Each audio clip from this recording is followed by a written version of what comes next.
La TVT au cœur de l'information.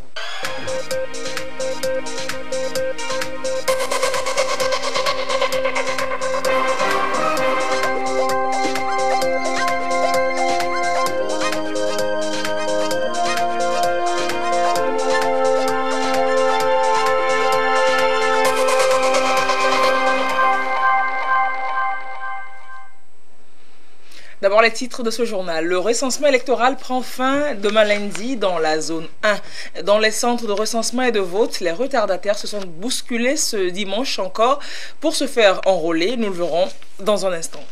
Les meilleurs élèves aux examens nationaux du Togo récompensés par la fondation Nana Année 15, des prix remis à ces lauréats pour les inciter à plus d'excellence. C'est dans le contexte des programmes d'excellence junior et récompense du savoir. Et puis l'artiste togolais Ozane, finaliste du prix découverte RFI 2018, sa carrière, son parcours et les conditions de vote du public à découvrir en fin d'édition.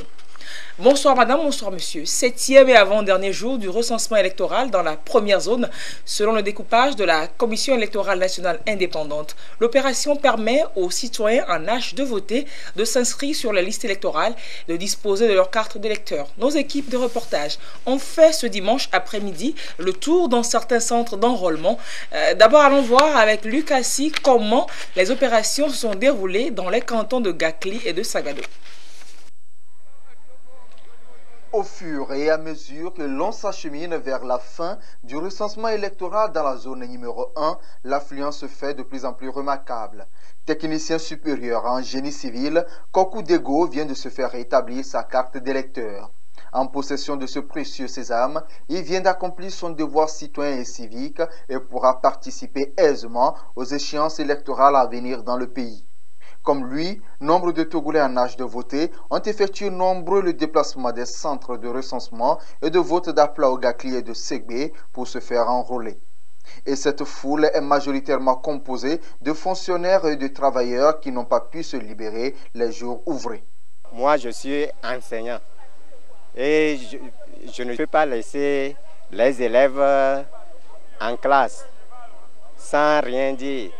Donc, le jour où je peux avoir un peu de temps pour le faire, c'est aujourd'hui dimanche. Je suis très content d'avoir ma carte et je peux dire que j'ai rempli le devoir du citoyen qu'on me demande. Comme de lundi jusqu'à samedi, je ne suis pas libre. C'est pour ça que j'ai choisi dimanche pour faire ma carte. J'ai accompli mon devoir civique et j'attends le jour J pour montrer effectivement si je suis citoyen togolais ou pas. À 24 heures de la fin de ce processus de recensement électoral dans la zone numéro 1, les populations des cantons d'Apla au Gakli et de Sagado restent donc mobilisées pour se faire enrôler avant la fin. Et les opérateurs de saisie et les autres agents des commissions électorales locales indépendantes CELI s'activent pour satisfaire le plus grand nombre de citoyens possible. Les présidents des CRV surmentionnés rassurent du bon déroulement du processus. Dans notre centre, ça se passe dans de belles ambiances, dans l'harmonie, dans le calme. Aujourd'hui, il y a beaucoup d'affluence. À l'heure où nous sommes, peut-être les autres vont rentrer et demain matin, ils viendront terminer. Le reste qui vont rentrer, on va leur donner un bout de papier et demain matin, ils seront les premiers servis. Le recensement se passe très bien et aujourd'hui même, on a été obligé de, très tôt le matin, de programmer des gens pour demain, c'est-à-dire le lendemain, demain, lundi, par rapport à l'affluence. Donc vraiment, on sent un engouement général de la part de la population. La population veut se faire recenser. Pour le 8e et dernier jour du recensement électoral dans la zone numéro 1, tous les citoyens sont invités à aller se faire enrôler afin de disposer de leur carte d'électeur. Et une autre équipe de la télévision togolaise a fait le tour des centres de la CELI Golf 4, Niekonakwe, Koduvia-Kopé notamment. Nous vous proposons de suivre le reportage de Esther Laclé. Dimanche 7 octobre 2018, CELI Golf 4. À quelques minutes de la fermeture de ce centre d'enrôlement au sein de l'église catholique Christ-Roi de Koduvia-Kopé, ils sont nombreux à être programmés sur ce lundi. On les a donné les papiers pour qu'ils viennent demain très tôt, on va les enrouler. Madame Marie-Josée peut s'estimer heureuse, elle vient d'avoir sa carte d'électeur. C'est mon devoir de faire ma carte d'électeur pour bien me reconnaître que je suis togolaise. Dans la semaine, je ne suis pas libre. C'est cet après-midi que je suis libre, donc je suis obligée de passer cet après-midi pour voir comment est-ce que ça se passe. Et effectivement, je suis venue, je suis servie, je suis très fière. Je suis venue à peine 30 minutes et je suis servie. Cette opération d'enrôlement se déroule bien ici. Des dispositions sont prises pour répondre à l'attente de ces citoyens. Avec l'affluence, on ne peut pas servir tout le monde, mais on fera de notre mieux. Cet avant-dernier jour, vraiment, il y a beaucoup de gens. Nous ne sommes pas sûrs de finir aujourd'hui. Il y a vraiment les gens, on essaie de faire l'effort, mais bon, on n'arrive pas. À chaque moment, les gens continuent de venir. Il est déjà 17 h, mais vous voyez comment les gens sont remplis et d'autres continuent de venir encore. Malgré toutes ces dispositions, beaucoup de personnes n'ont pas pu être servies ce jour. Kodjo Mochon a passé la journée ici. J'ai choisi le week-end pour me faire recenser parce que la semaine, je suis tellement occupé de lundi jusqu'au samedi. Donc aujourd'hui, dimanche, c'est mon jour de repos. Donc je suis là pour faire. Je suis ici à 10h30 comme ça, jusqu'à présent. Donc c'est un peu dur. À partir de demain, c'est-à-dire lundi, je ne peux pas. Si je n'ai pas fait ça aujourd'hui, donc ça me décourage. Beaucoup espèrent un report de la date butoir de demain.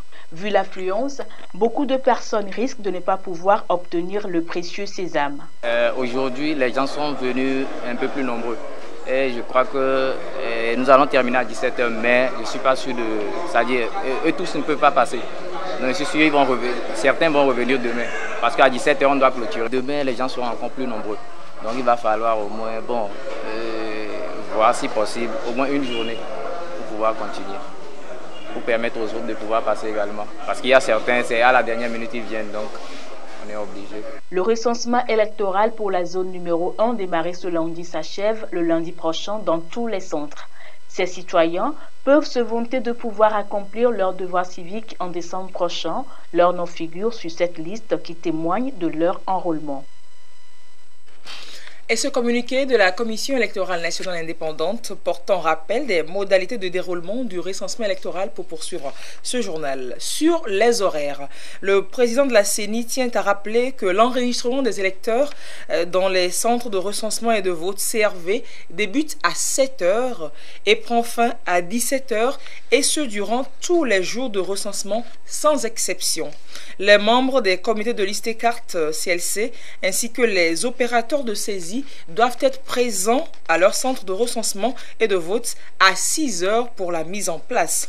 Sur l'identification des pétitionnaires, conformément au code électoral, en son article 64, le témoignage des chefs traditionnels et notables assistant les CLC est requis pour l'enrôlement des pétitionnaires ne disposant pas de pièces justificatives prévues par la loi. La CENI tient au respect scrupuleux de toutes ces dispositions, de ces prescriptions, par ses démembrements et par l'ensemble du personnel électoral. Le président de la CENI remercie tous les intervenants pour leur sens civique. Entrepreneuriat des jeunes avec le PNPER qui prend progressivement forme sur le terrain. Les pilotes du projet national de promotion de l'entrepreneuriat rural rencontrent dans les régions les porteurs de projets pour échanger sur les dispositifs opérationnels. L'étape des savanes avec Désiré Aloy.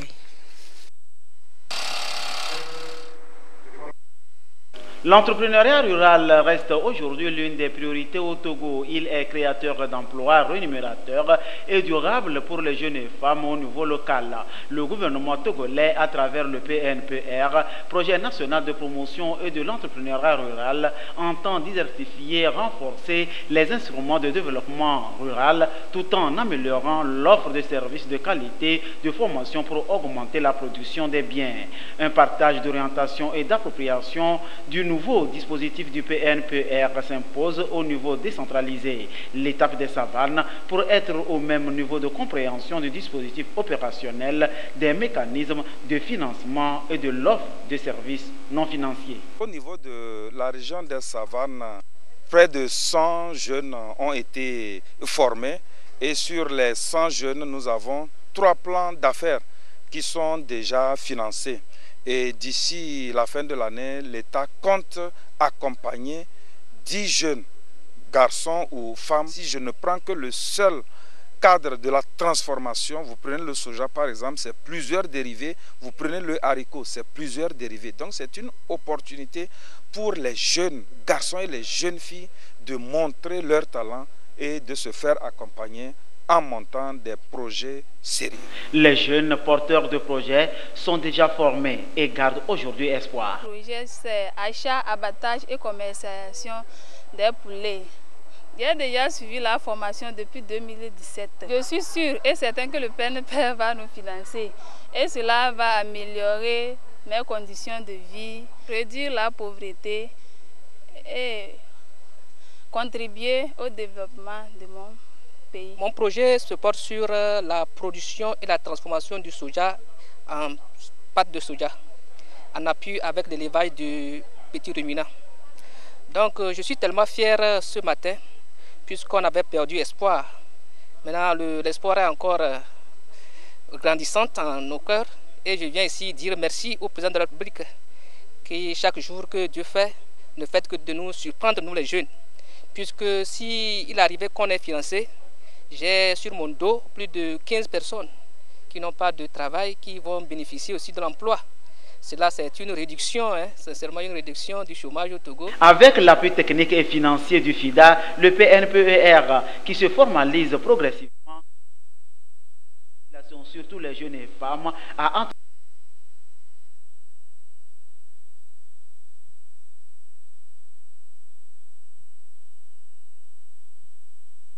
entreprendre et sortir de l'état de précarité et contribuer à la croissance économique du Togo.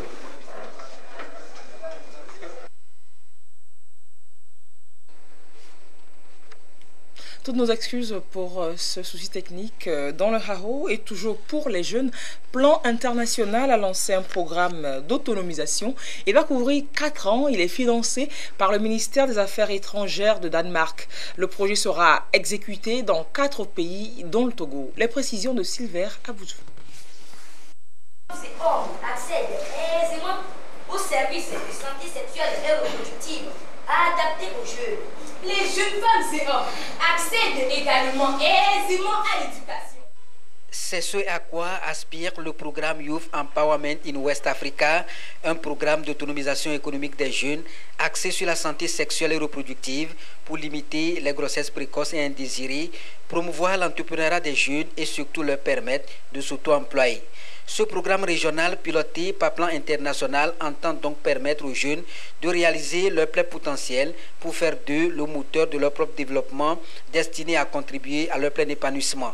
Officiellement lancé, ce programme régional mis en œuvre dans 4 pays dont le Togo ambitionne de soutenir également toutes les initiatives de développement des jeunes favorables à leur émergence et à leur bien-être social. On attend à renforcer l'accompagnement des jeunes pour en faire vraiment qu'ils soient des acteurs citoyens, des acteurs sains par rapport à leur vie, leur comportement et par rapport aussi à l'autonomisation financière. Comment pouvoir s'auto-employer quand on sait que le taux de chômage est élevé et que les jeunes n'ont pas d'opportunité par rapport au financement. Donc le programme IOA va renforcer les capacités des jeunes et pouvoir les mettre en relation avec les structures de financement au niveau de l'État et au niveau des structures privées comme les institutions de microfinance et les banques. Au Togo, 3 préfectures sont concernées par le dit programme. Il s'agit de la préfecture de Hao, Bassar et d'Oufelgou. À travers ce programme, 90 000 jeunes vont être touchés. Sa mise en œuvre au niveau local va être exécutée pour orienter et organiser les jeunes dans leurs différentes initiatives. C'est de pouvoir travailler en sorte que au moins 90 jeunes filles et jeunes hommes puissent bénéficier de ce programme-là pour pouvoir se comporter sainement en matière de santé sexuelle, avoir les informations claires et correctes en matière de santé sexuelle et reproductive et avoir les compétences nécessaires en termes d'auto-emploi, en termes d'entrepreneuriat en relation avec les structures de financement et les autres structures d'accompagnement au niveau national. Le programme Youth Empowerment in West Africa couvre la période 2018-2021. Ce programme de 4 ans qui a pris corps depuis janvier 2018 dans le Hao a, après 8 mois d'exécution, enregistré des acquis très encourageants, ce qui motive le lancement officiel de ce programme par plan international en vue de son opérationnalisation dans les autres préfectures cibles du programme. C'était donc le lancement du programme d'autonomisation des jeunes lancé donc à Atakpamé et financé par le ministère des Affaires étrangères du Danemark à travers plan international. Amélioration des conditions de détention, les greffiers et régisseurs de prison se sont recyclés sur la gestion des dossiers de calcul de peine des détenus et à l'utilisation du logiciel de gestion informatisé des prisons. Cela devrait aider dans le respect de la durée et des délais de libération. Robert Potogbe, Rachel Aokou pour des précisions. Après le projet Quartier d'avenir 1 dans les prisons de Lomé, de Kara et de Dapaon, l'ONG Handicap International déroule la phase 2 de l'initiative pour poursuivre l'amélioration des conditions de vie des détenus des autres milieux carcéraux. Elle s'articule autour de 4 composantes et le volet formation des acteurs impliqués constitue une importante étape pour l'atteinte des objectifs fixés. Pour cette séance de formation, les greffiers et régisseurs ont été outillés sur la gestion des dossiers et le calcul des peines ainsi que l'utilisation de logiciels gestion informatisés. Première composante d'améliorer l'assainissement dans la prison civile de Lomé. La deuxième composante, c'est d'améliorer la nutrition et l'accès aux soins pour les détenus. La troisième composante, c'est une composante sur la réinsertion sociale et professionnelle des détenus avec un dispositif d'accompagnement social personnalisé. Et la quatrième composante, c'est une composante d'appui à l'administration pénitentiaire à travers la direction de l'administration pénitentiaire et de la réinsertion. Cette formation vise aussi à préparer l'ensemble des greffiers et des régisseurs de l'ensemble des établissements pénitentiaires du Togo, dont les 13 prisons, à pouvoir anticiper comment, à même le mieux, d'alimenter le système qu'on est en train de mettre en place, c'est le système gestion informatisée des prisons. L'idée, c'est de pouvoir faire en sorte que lorsqu'un détenu est en prison, on sait exactement pourquoi, pour quelle durée et quels sont les différents aspects comme on est le concernant. C'est un projet porté par 3 consortiums, Handicap International, ANASAP et Village Renaissance, en collaboration avec l'administration pénitentiaire du Togo. Il s'agit de traiter non pas seulement le problème de la surpopulation carcérale, mais aussi comment les régisseurs et les greffiers doivent intervenir pour un meilleur fonctionnement donc, des prisons, une meilleure gestion des prisons. C'est pour cela que le ministère donc, a bien accueilli l'implication de Handicap International dans ce projet. La première et la deuxième phase Quartier d'avenir sont financées par l'Union européenne et l'Agence française de développement. Cet appui a permis déjà à plus de 116% des personnes détenues dans 3 établissements pénitentiaires de se prendre en charge grâce aux activités génératrices de revenus et d'avoir de meilleures conditions de santé. Et les magistrats du ressort de la Cour d'appel de Kara, pour leur part, ont renforcé leurs capacités en matière de droits des personnes handicapées en lien avec les recommandations de la Commission Vérité, Justice et Réconciliation. La formation est à mettre à l'actif de la Fédération togolaise des associations de personnes handicapées. Nestor Mouzou nous en parle. Les droits des personnes handicapées au cœur de cette formation à l'intention des magistrats de la Cour d'appel de Kara. Il s'agit d'amener ces acteurs de la justice à se familiariser avec ces droits et à les faire respecter, et ceci en tenant compte des recommandations 20 et 23 de la CVJR, Commission Vérité, Justice et Réconciliation. Cette session de renforcement des capacités est l'œuvre de la FETAF. La Fédération togolaise des associations des personnes handicapées exécute ainsi son projet promotion de la participation citoyenne et inclusive des personnes handicapées au processus de réconciliation nationale. Ce projet a pour objectif d'instaurer la paix sociale. Et pour instaurer la paix sociale, toutes les couches doivent participer. Et donc les personnes handicapées doivent également participer à cette paix sociale. Et c'est pour ça que nous avons initié cette sensibilisation à l'endroit des magistrats, parce que les magistrats sont des instances où toute personne peut aller se plaindre.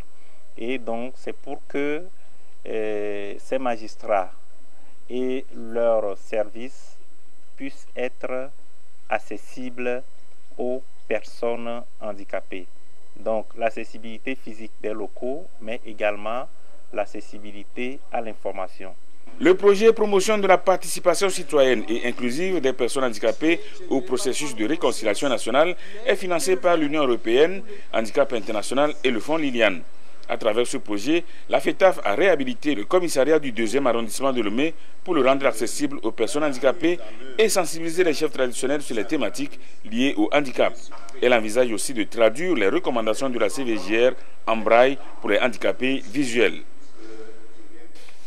Hors du Togo, les bureaux de vote ont fermé déjà au Cameroun pour le compte de la présidentielle. Pour l'heure, c'est le décompte des voix. 7 candidats au total sont en lice, parmi lesquels le chef de l'État sortant Paul Biya qui brigue un 7e mandat. Il faut rappeler que selon la loi camerounaise, la loi électorale camerounaise, la présidentielle se tient 20 jours au moins et 50 jours au plus avant la fin du mandat du chef de l'État sortant. Les populations camerounaises restent donc dans l'attente des résultats. Promouvoir l'usage des langues africaines dans les médias et dans les systèmes éducatifs du continent, c'est une ambition de vieille date, mais qui visiblement figure encore en bonne place à l'agenda de l'Union africaine. L'Académie des langues africaines s'est réunie cette semaine à Lomé autour justement de l'élaboration de cette politique linguistique. Le compte-rendu des travaux avec Albertine Yakine. Au terme des travaux de l'Académie africaine des langues, les différents acteurs sont parvenus à la définition d'une vision et d'une perspective claire de la politique linguistique à travers un plan d'action.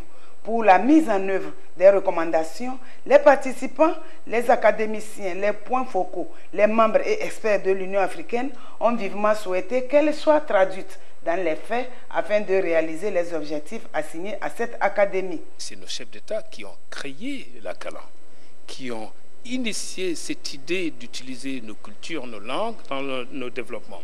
Nous allons continuer à leur demander de nous épauler, de nous soutenir. Le développement et la promotion des langues africaines, selon les experts, reposent sur des stratégies axées sur la connaissance, le désir, l'optimisme, entre autres. La politique linguistique, c'est une série de documents et d'actions pour dire dans quel sens va le pays sur le choix des langues, par exemple la langue officielle ou les langues officielles, la langue nationale ou les langues nationales, les langues provinciales, les langues des communautés locales et comment le pays entend les promouvoir. Nous avons retenu qu'il est indispensable que chaque pays formule effectivement sa politique, parce que beaucoup de pays ont des pratiques mais n'ont pas formulé leur politique linguistique.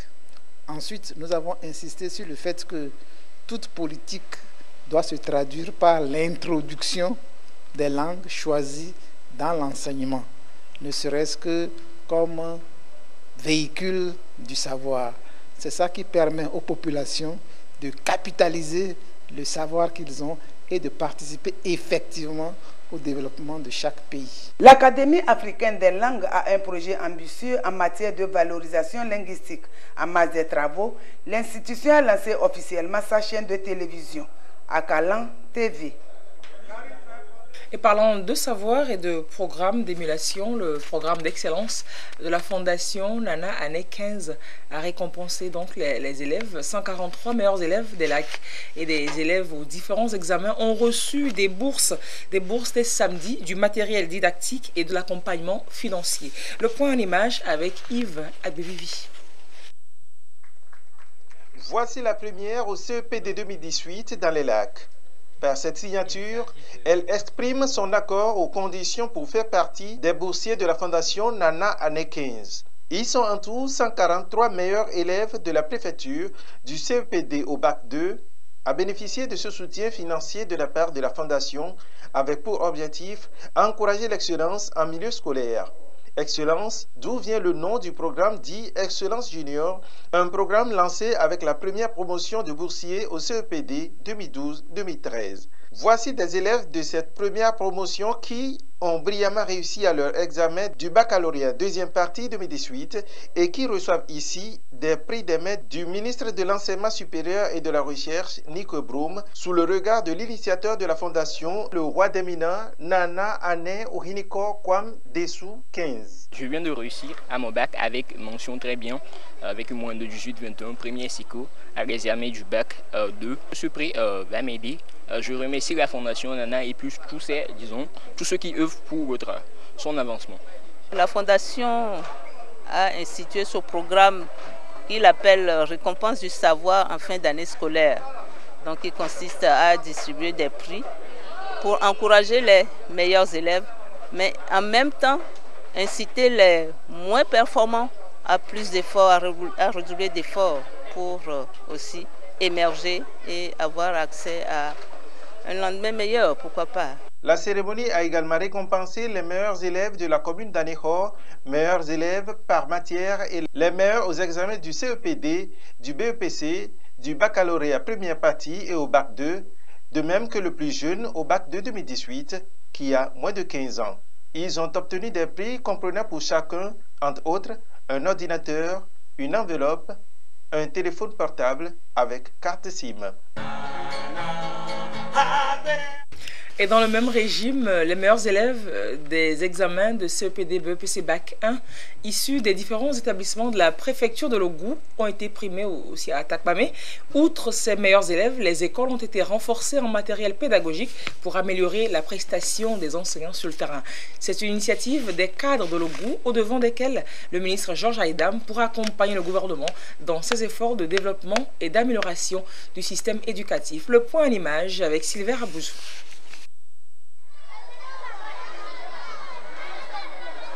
L'effort paie, dit-on souvent. C'est dans cette perspective que ces élèves sont récompensés pour saluer le fruit de leur labeur et le travail bien fait à l'école. Il s'agit des élèves méritants des examens du CEPD, BEPC et Bac 1, des apprenants qui ont fait montre de dynamisme et de persévérance dans la préfecture de Logou. Les 3 premiers du CEPD sont repartis avec des kits scolaires et une enveloppe de 25 000 francs, ceux du BEPC et Bac 1 avec des vélos. Un engagement des cadres de Logou pour s'attacher à la politique éducative impulsée par le gouvernement togolais en vue d'assurer une éducation de qualité et surtout stimuler les élèves à l'excellence et à redoubler d'efforts à l'école. Je suis contente d'avoir reçu ce vélo parce que franchement ça montre que j'ai bien travaillé et que je dois faire plus d'efforts pour avoir plus au bac 2. J'ai reçu un vélo pour mon déplacement de la maison à l'école. Ça, je suis très satisfait. C'est un signe d'encouragement, c'est pour témoigner notre reconnaissance à ces enfants-là et les encourager en même temps à aller de l'avant. La cérémonie a été effectuée en présence des acteurs du monde éducatif, un créneau pour les appeler à s'investir davantage pour offrir un enseignement de qualité pour des résultats très probants à chaque fin d'année. Ils ont des enfants doués d'intelligence, qui ont un potentiel à valoriser. Notre appui s'inscrit dans cette dynamique-là, où nous avons besoin également d'accompagner les citoyens, quelle que soit leur origine sociale, pour qu'ils puissent trouver des répondants qui participent également à leur promotion. La démarche amorcée par les cadres de Logou, au premier rang desquels le ministre Georges Aïdam entend donc relever le défi de la qualité de l'enseignement au Togo. Tout ce que nous sommes en train de faire, c'est de soutenir l'effort du gouvernement et des parents d'élèves dans le sens de l'encadrement de la jeunesse togolaise. 42 écoles primaires, 21 lycées et collèges sont aussi appuyés en matériel didactique pour renforcer leur équipement pédagogique, un mécanisme pour les amener à continuer dans cette lancée en vue de prôner l'excellence dans tous les secteurs d'activité. Et nous restons dans les plateaux avec, pour parler santé, santé et amélioration des prestations sanitaires, avec cette initiative de Plan Togo, la construction et la réhabilitation de 11 centres de santé. C'est pour accompagner les actions menées par le gouvernement en matière de soins de santé aux populations. Avant cela, avec Derman Songoy. Des centres de santé dans la région des plateaux, construits pour certains et réhabilités pour d'autres. Dans le cadre du projet d'amélioration de la santé maternelle et infantile, financé par l'Agence française de développement et plan international, 11 formations sanitaires de la région des Plateaux ont bénéficié des bâtiments construits ou réhabilités pour un meilleur service de soins aux populations. C'est important que nos mamans puissent être consultées dans des conditions qui répondent aux normes.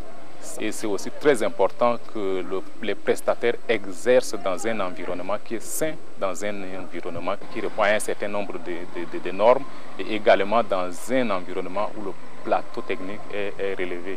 Et enfin, je crois que c'est une très bonne fierté pour des enfants de venir au monde dans des structures qui ont réuni un certain nombre de conditions. Et en fin de compte, c'est de faire en sorte que ces formations sanitaires-là puissent desservir au maximum la population, de sorte qu'on réduise les accouchements qui se font en dehors des formations sanitaires vers d'autres directions. Et c'est vraiment un point sur lequel nous allons insister. C'est un projet vraiment qui vient en complément de l'effort que le gouvernement est en train de faire à travers le ministère de la Santé. Au cours de nos tournées, nous avons procédé à des réceptions de certains bâtiments. Par exemple, à Wahala, où la maternité a été entièrement reconstruite et puis avec, selon le plan type dont dispose notre ministère. L'objectif de tout ceci, c'est de réduire la mortalité et la morbidité. En dehors de ces centres de santé construits et réhabilités, les prestataires de soins ont eu des renforcements de capacité sur les soins néonataux pour un meilleur accueil et prise en charge de la femme enceinte et du nouveau-né. Ces centres de santé développent un matériel. Excusez-moi, une fois encore, il était sur scène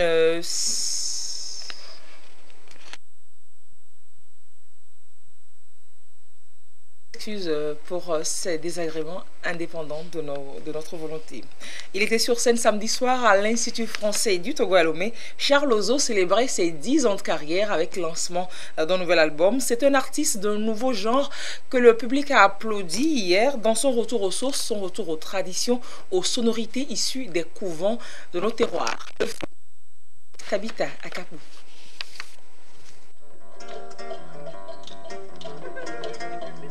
En 10 ans, il a su conquérir son public. Charles Ozo, après une décennie de carrière, confirme ici son statut d'artiste majeur. Dans un rythme traditionnel de ses origines, il modernise la culture africaine avec sa musique pour la porter encore plus haut.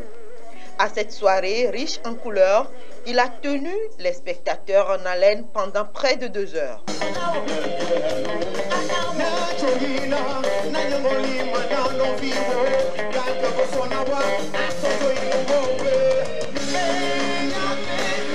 Je félicite Charles Ozo pour ses 10 ans de carrière.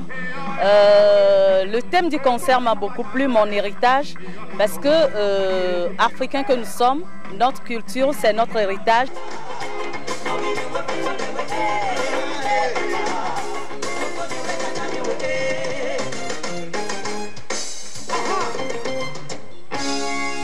C'est un très beau concert, j'ai beaucoup aimé, j'ai beaucoup dansé d'ailleurs. Et moi j'ai énormément aimé le décor, tout l'ensemble. Ça prouve vraiment qu'il est un Togolais sans voir dire qu'il est un vrai Africain.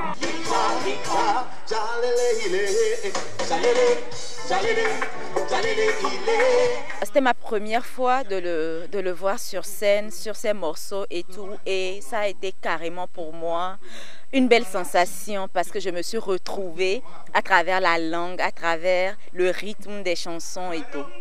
Ça m'a ébloui, c'était vraiment super, le style est unique et c'est de l'africain. 10 ans de carrière, un bilan élogieux pour Charles Ozo qui prend de l'ascendance avec son style assez particulier, authentiquement africain. Pour 10 ans de carrière, je pense que je dois dire merci à Dieu. Quand je fais le bilan, je pense que c'est positif parce qu'en moins de 10 ans, j'ai sorti 3 albums. Je parle des tréfonds de l'Afrique, là où je suis né, de Togoville. Les 10 titres qui comportent l'album, c'est pour mes 10 ans, chaque titre avec un message. Ce n'est pas un rythme vaudou en fait, c'est un rythme africain. Agbadja, du Gazo, du Kamou, les gens dans les couvents, et j'ai modernisé.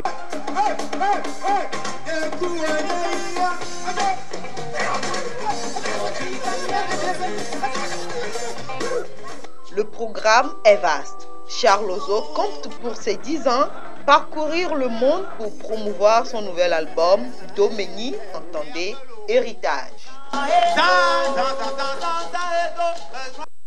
Et d'un artiste à un autre, découvrons à présent Ozane. Ozane est un artiste togolais nominé pour le prix Découverte RFI. Il est musicien, il rêve d'emboîter le pas à Afia Mala qui a été sacré par ce prix en 1983. Voyage dans l'univers d'Ozane avec Tabitha Akapo et Esther Laclé.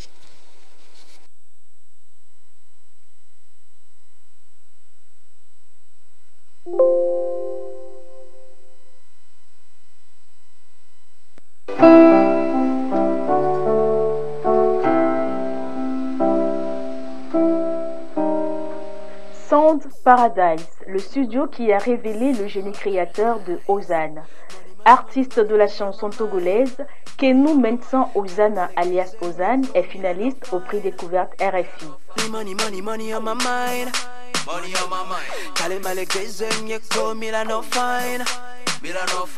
Easy, c'est le titre de la chanson en compétition. C'est une chanson qui donne de l'espoir à la jeunesse, à tout le monde, à tous ceux qui veulent réussir. J'y crois vraiment, j'y crois. Et de rien du tout, arriver à Coke Studio aujourd'hui en finale au prix Découverte RFI, c'est déjà une victoire.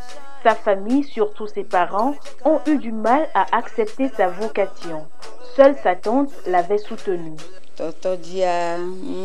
Au début, ça a été très difficile. Il a commencé la chanson très tôt, mais on n'a pas pu le lui interdire parce qu'il n'échouait pas à l'école. Il s'est débrouillé fort pour en arriver là. Et je compte que ça va amener quelque chose de bien et que ce qu'on a fait tous ne serait pas vain. Son talent force l'admiration. La musique, Ozane l'a dans le sang.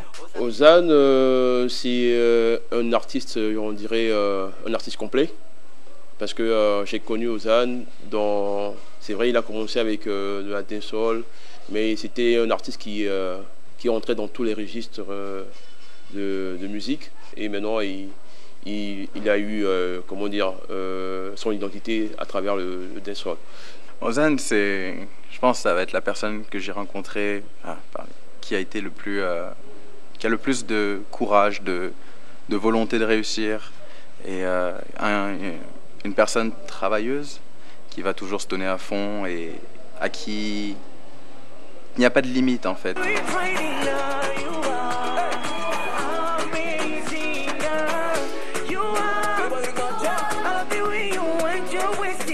Sa voix l'a amené à travailler aux côtés de plusieurs artistes africains. Il fut d'ailleurs sacré meilleur album 2017 au All Music Awards. À l'âge de 13 ans, j'ai commencé à faire des instrus sur des ordinateurs parce que ma mère à l'époque elle avait un cyber et j'avais découvert des logiciels de son et je pensais qu'à la base c'était un jeu.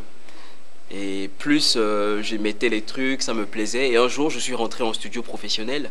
J'étais d'abord sous le label POC Industrie de Monsieur Victor.